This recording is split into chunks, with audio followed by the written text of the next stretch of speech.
Having a pet fish die can be a very emotional and upsetting experience. This poor little creature was depending on you to keep it happy and healthy, and now it's gone forever. It's easy to feel guilty and discouraged from continuing the hobby. But I gotta tell you, don't give up. Everyone in the fish hobby has gone through this at some point. You're not the first person to have a pet fish pass away. Even if you've been doing your very best, you just have to take some time to reflect on what happened and keep trying to improve. My name's Safine and I specialize in freshwater tropical fish. During COVID, I worked at Neptune Aquatics, the San Francisco Bay's largest aquarium supply store. If your pet fish dies, don't give up. First of all, it's possible it's not your fault. Number two, you can always learn from your mistakes. And number three, your aquarium is a circle of life. No matter what, keep trying your best. First, it's very possible that it's not necessarily your fault. Fish go through a lot to get to the store. They may already have an illness that was developing before you even brought them home. Wild fish are often caught using arsenic or other shock methods and can be in transport for a few days to over a week in little bags, in boxes, on airplanes, in the mail.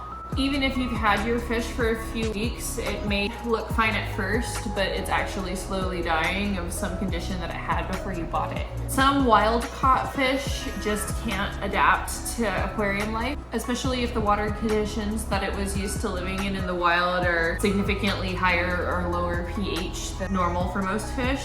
Sometimes fish just straight up disappear with no explanation. No dead fish on the floor, just poof. They're there and the next day they are not there. I once had this happen with an entire school of hatchet fish. Some fish just have naturally short lifespans, only 1 to 3 years. Killifish, for example, are known as annuals because in the wild, they live in puddles that will dry up every year. So there's no point in having a fish that can live for than 1 year at a time. They have a really interesting life cycle. Since there will be no more water, the eggs live in dry ground and they will hatch once they sense rainwater. So if you had a killifish and it died shortly after you brought it home, it's probably not your fault. If you got a fish that used to be somebody else's pet, you might not be able to know how old the fish was when you got it, so it might just already have been on its way out. Some fish stores will accept donations when people are giving up their fish, and those fish might be a lot older than the other fish that they have for sale there. You just never know. Number two, if there was something wrong with your tank that you could have done differently to have prevented your fish from dying, then just consider this to be an opportunity to learn from your mistakes. Whether that is in preventing an illness or in some cases where the illness is not preventable to begin with, knowing what to do and how to treat it.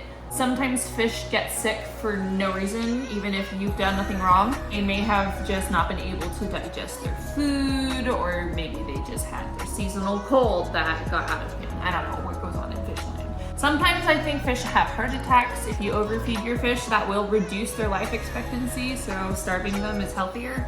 You can't always prevent diseases from happening, especially if you're buying new fish and adding them to your tank, or if you're not using a quarantine tank in between.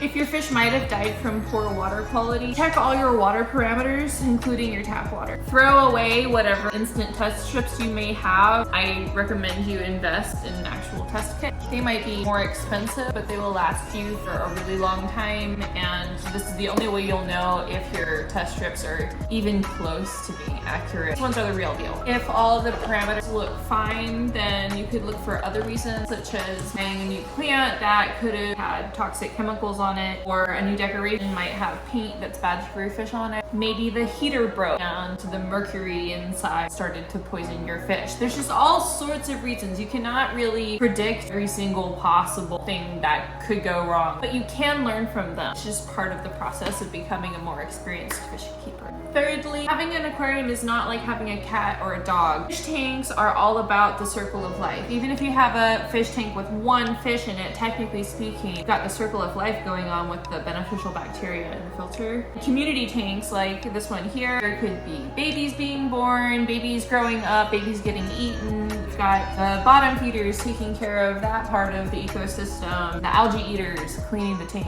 Point is, having a fish die occasionally is just part of the aquarium hobby. It doesn't mean you should give up and throw away your fish tank forever. Everyone in the aquarium hobby has had a fish die at one point or another. Don't be discouraged. It's not necessarily your fault. Keep trying, keep learning. Having an aquarium can be an amazing, rewarding experience with lots of ups and downs. So keep your chin up and move forward to the next part of your aquarium journey. My name's Safine, and I'll catch you later, fishes.